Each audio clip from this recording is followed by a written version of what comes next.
Alright ladies and gentlemen, welcome back to the channel. Today we're doing more homebrew stat blocks where we take creatures from Deep Rock Galactic and bring them into D&D. Now as you might notice, I'm actually filming on location this time. I am here on Hoxxes. And I've also gained a bunch of cool new abilities. Like check this out. Bam! Bam! Bam! Bam!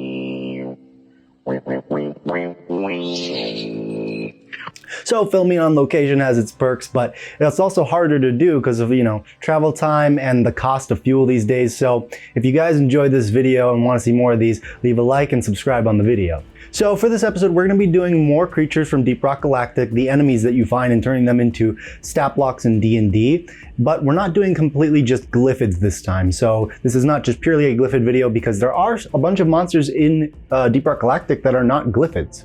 So not all the stat blocks will be Glyphids, but we do have some Glyphids to go over first, and that's what we're going to start with. And the first two Glyphids we're doing are actually a pair, and I'm going to be covering both of these Glyphids kind of simultaneously because they are kind of inseparable because one creates the other. So let's go over the stat blocks of the Glyphid Brood Nexus and the Glyphid Spawn.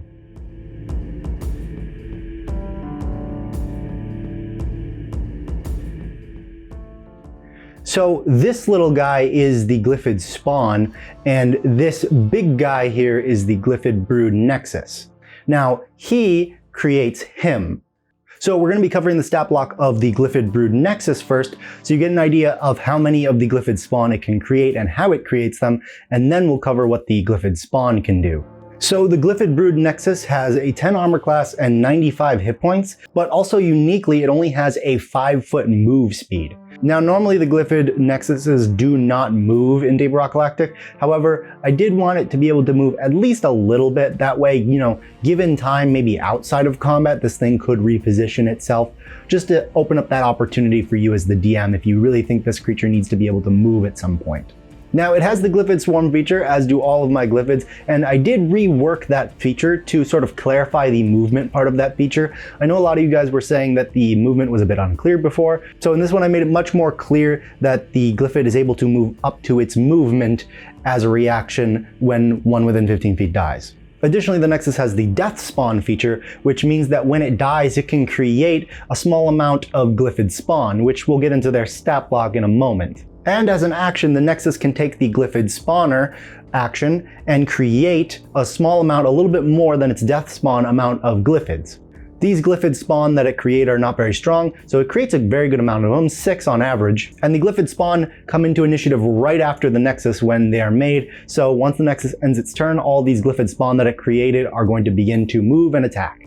Now one of the very special features that this Nexus has is its reaction called Brooding Fury. When it sees more than one Glyphid Spawn die in a single turn, it can use its reaction to give haste to all of its Glyphid Spawn. Now this haste only lasts until the start of its next turn, but this is going to create a very unique bit of mechanic around this enemy because you as players, when you're fighting the Glyphid Spawn, you're going to have to be very careful about killing more than one on a single turn. You might need to strategize with each other when fighting this thing to kill one and then do something else if you have more actions remaining, because killing more than one will give them all haste. So having that reaction in there adds a little bit of extra little flair to this fight and makes it not so simple as just cut down all the Glyphid Spawn and kill the Nexus. So now if we take a look at the Glyphid Spawn's stat block, it's a very simple and very minimal stat block. It has a 12 armor class and 7 hit points. It has a single bite attack, and it has the Glyphid Swarm and Spider Climb features. Now specifically Spider Climb I will mention because that was something that I did not include on my previous Glyphid stat blocks, but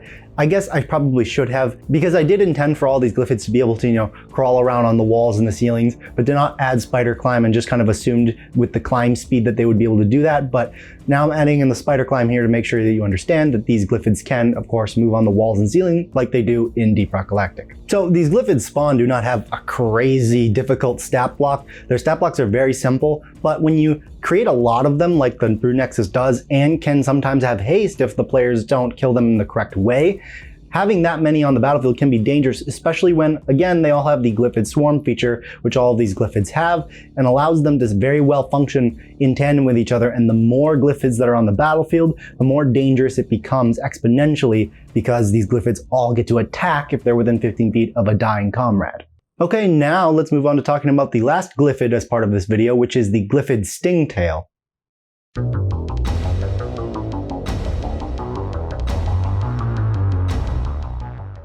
Now this nasty bugger here is a bit of a problem in Deep Rock Galactic and is a bit annoying to deal with, and that's because this guy can grab you with his tail and then yank you across the map and then do a bit of damage to you, quite a bit, if he hits you. Now capturing one of these guys here out in the wild here in Hoxxes to bring him here on camera for you to see was a bit difficult, and as you can tell he's got little like tusks and spikes on him, and that's going to make him a little bit dangerous in combat because he can use those to sort of gore dwarves in Deep Rock Galactic the same way he'll be able to do so in D&D. So now that we know a bit about how he functions in Deep Rock Galactic, let's take a look at his stat block for D&D and see kind of how we can represent that. So he has a 16 armor class and 52 hit points, which is, you know, fair, but not terribly high. He has the Glyphid Swarm and Spider Climb feature, like normal.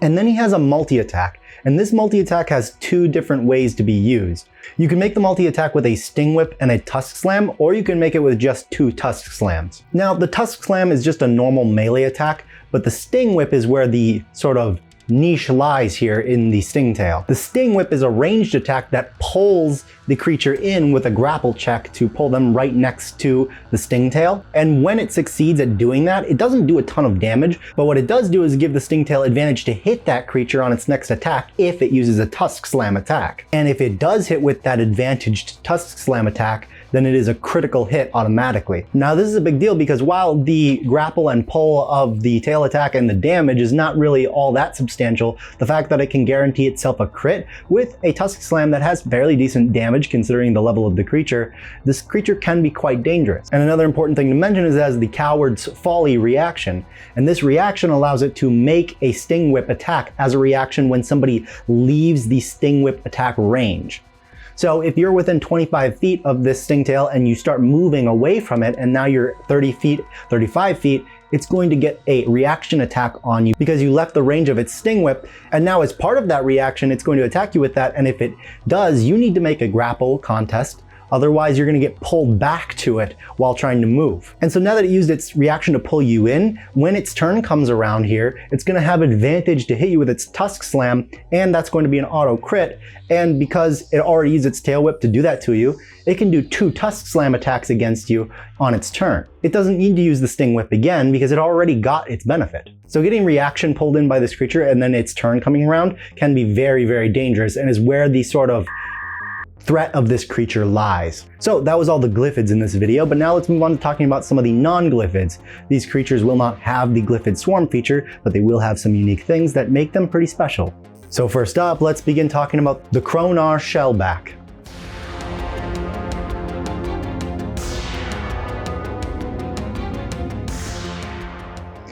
So this guy is a bit dangerous, and the reason he's dangerous is because he rolls around really fast and is hard to hit, and also doesn't take much damage. This guy sort of Sonic the Hedgehogs around the battlefield and just runs into dwarves and knocks them around, deals damage, and then just spins away. So when we take a look at his stat block here, the armor class and hit points are nothing to write home about, nothing crazy, but he does have 2 different attacks here. He has a spit attack that allows him to spit acid at creatures, and then he also has a rolling strike attack.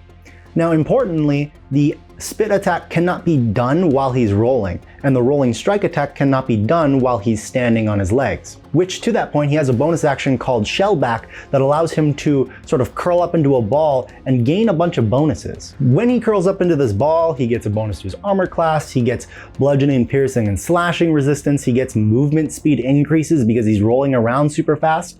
But importantly, he gets access to his rolling strike attack. Now his rolling strike attack is a line attack that's a 30-foot line and 10 feet wide because he is a large creature. Now at first you might be like, wow, line attack, nothing special there, except for the fact that his line attack can be used as part of the multi-attack twice. So the Shellback can make a line attack across the battlefield, do 22 points of damage or half that, and then do it again. So this guy's going to be zipping back and forth around the battlefield and running all of your players over and doing a lot of damage in the process. And not to mention he's way harder to hit and to kill in this form. Now of course he can still uncurl as a bonus action and go into his sort of standing form where he doesn't have all those bonuses but can make ranged spit attacks. However, I don't really see this getting used that often because when you bring this creature into your fight as a DM, it's more than likely you brought it in because of the rolling strike. So moving on from the Shellback, let's talk about another creature's stat block, and this creature is special because this creature is not a combatant. This creature does not fight, this creature only flees, but it also gives presence. So let's talk about a stat block I'm personally excited for, which is the Loot Bug.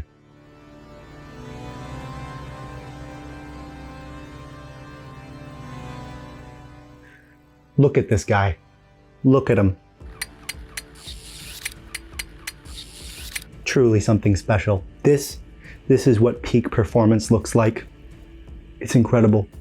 Now this adorable little guy here is called a Loot Bug, and the reason he is called that is because the Loot Bug drops loot when it is killed, but can also drop loot when it's pet. So taking a look at its stat block here, we can see that it has a low armor class and low hit points, and not particularly good stats or a high movement speed at all. But the Loot Bug does have something that no other creatures have had so far. No, not Spider Climb, though it does have that. The Loot Bug has a feature called Mineral Chomp. Now this feature essentially describes the fact that it feeds on like shale and silicates as its diet, and because of that it builds up a stored value of like minerals and valuable gems inside of it that are worth a certain amount of gold, and it regenerates those every day if it does not have its full amount. Now of course you can take the average full amount that I've written here, you could roll for it, or you could just make up your own, but this is sort of the average amount I chose, and it's really going to be something that you're probably going to have to adapt depending on the sort of monetary level of your players in your campaign. Now importantly, another thing to note here is that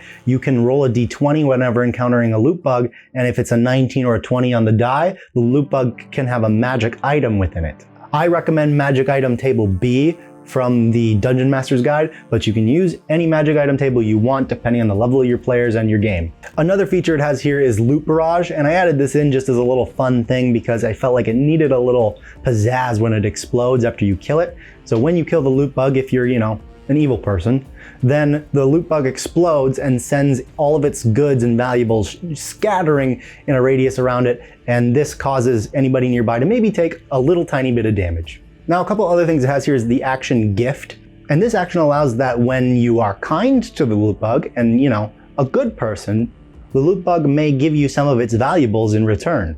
Now this is something where you might have a player make like an animal handling check if they try to get the creature to do this, but it's really up to you what determines whether the Loot Bug will give a creature its loot. And the Loot Bug also has a reaction called Distraction, where if it's taking damage or is just threatened at all, it may try to run away, and as part of that drop some of its loot in the process to sort of distract and throw off its pursuance. Now this Loot Bug is cute and all, but what if you want your players to have to work a little harder for their loot? Well, that is where the Huuli Hoarder comes in.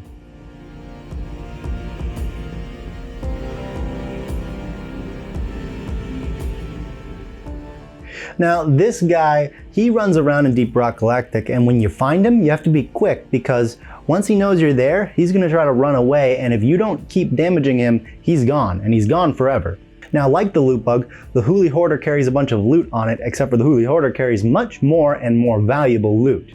So if we take a look at its stat block here, the Huuli Hoard feature that it has is similar to the Loot Bug.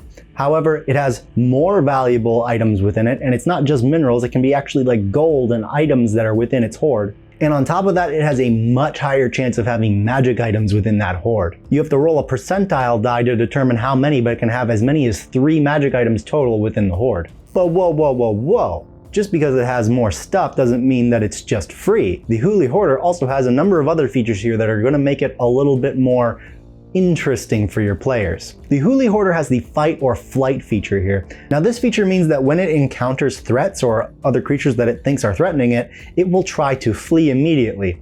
And not only that, but the Huuli Hoarder has a 40-foot move speed and a 60-foot burrowing speed. So if you don't slow this thing down, it's going to get away from you pretty quick. But there is hope for players, because if the Hoarder takes more than 20 points of damage before the start of its next turn, it will sort of be in a stunned state where it cannot burrow and it's halved its movement speed. Now you might say, well, then that's going to be easy. Except for this creature has a 17 armor class, it has Spider Climb, it's really fast, and it has evasion. Now evasion is a feature you might be familiar with from rogues, and the Huuli Hoarder has it as well, which is going to allow it to take very minimal damage on dexterity saving throw damage, and possibly avoid the damage altogether. And on top of all of that, it has an action that allows it to flee, and this action is called Zig and Zag.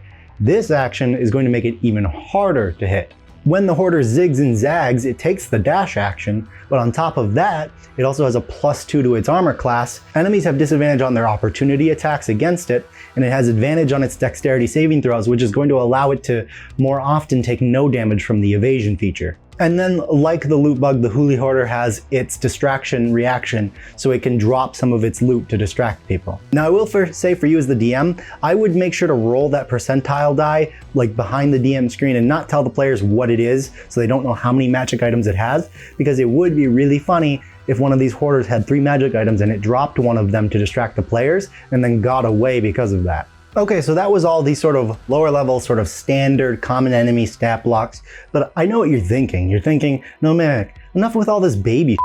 Where is like the boss battle? Where is the big enemy? My guy, throw it in the trash.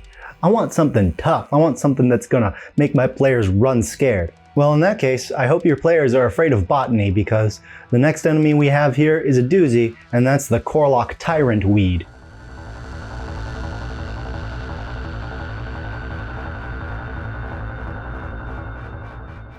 Now this guy is an enemy that if you haven't been playing Deep Rock Galactic for a long time, you might not have ever encountered, but he's like a sort of a mini boss that has a random chance of spawning, and this guy does not fight you. These guys fight you. This guy just sits there and watches you and laughs at you.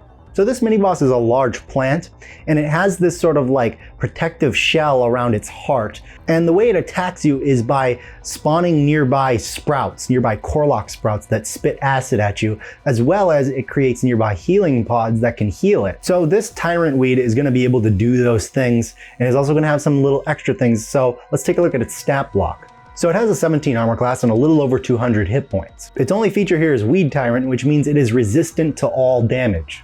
As an action, it can create Korlock sprouts, which we will get to their stat block in a moment. And as a bonus action, it can create Korlock healing pods. Now, an important ability it has here is its reaction called Exposed Heart. This reaction states that when all of its Korlock sprouts are dead, meaning that you as players have cleared the board of all the Korlock sprouts, the Weed Tyrant will then use its reaction to make more sprouts. But as it does this, it has to open up its shell that protects its heart to channel more energy into suddenly making more sprouts. And when it does so, it opens up and exposes itself. When it takes this reaction, it's now exposed itself until the start of its next turn, which means that until then, it loses all damage resistance that it had, and it also lowers its armor class by 3 down to a 14. Now, this reaction is important because this is going to allow players to bypass that damage resistance, but it's also going to make players need to think, because this reaction is used and then at the start of its next turn, the exposure that it creates ends. So if you wait too long and kill all of its sprouts like one player's turn before the Korlock is up, then you're not going to get any chance to abuse it. So a lot of this fight is going to be around timing and making sure that you manage the enemies properly so that you can set up damage. This Weed Tyrant mini boss is somewhat akin to like an MMORPG boss battle, where there's a bit more thinking involved and you kind of have to focus on your timing along with your allies to make sure you set up that damage phase properly. Now, notably, this is never going to be a particularly easy task, because on its turn, the Weed Tyrant will make probably around 4 Korlock sprouts, meaning you're going to have to get those 4 gone at the very least in order to cause it to make its reaction. Now, another thing that it has here is legendary actions, and it has 2 legendary actions that cost 2 of its 3 actions. It has one that allows all of its Korlock sprouts to make an attack, and one that allows all of its sprouts and healing pods to regain health. Now, its 3rd legendary action costs only 1, and that's to create a new sprout. Now, that legendary action is pretty specific there, and something I will note because, this might be something that you're not sure about as a DM. The moment there are not Korlock sprouts on a map, this Korlock is going to use its reaction to open up its heart and expose itself. So if a player wipes out the last of the sprouts that are on the battlefield, you can't use the legendary action yet because first you have to react. It's looking for that moment and it will instantly react with that reaction. The legendary action has to be done at the end of a player's turn. So a player's turn isn't over yet when they kill a sprout. They still have maybe movement or bonus action or decisions to make. So the moment that last sprout is gone and there are no sprouts on the field, it's time to use that reaction. Don't screw your players over on this one. That reaction is the mechanic of the fight, and the players should be able to reliably hit that point if they're able to do it properly. So now let's take a look at the stat blocks of the sprouts and the healing pods. So the sprout and the healing pods stat blocks here are nothing special. The sprout can make a ranged attack and has a little bit more hit points and higher armor class than the healing pod, but the healing pod can heal creatures within 30 feet. Corlocks, specifically within 30 feet, can get healed by it. So these sprouts have 15 hit points, and the intent here is to make these sprouts sort of difficult to kill in one attack, but not impossible for your players. Now, this is going to really depend on the level of your players when you throw it against this Corlock. And I will say this Corlock battle is really a battle that can be used at any level of play. You just need to balance the hit points and the damage. Because realistically, the Weed Tyrant's not doing any damage, just the sprouts are. So as long as the sprouts are properly aligned with your player's level, it really makes this fight doable for any party. So those were the stat blocks that I had for you in this video. As always, the links will be in the description below to D&D Beyond. Make sure to like, comment, and subscribe, and I'll see you guys on Hoxxes.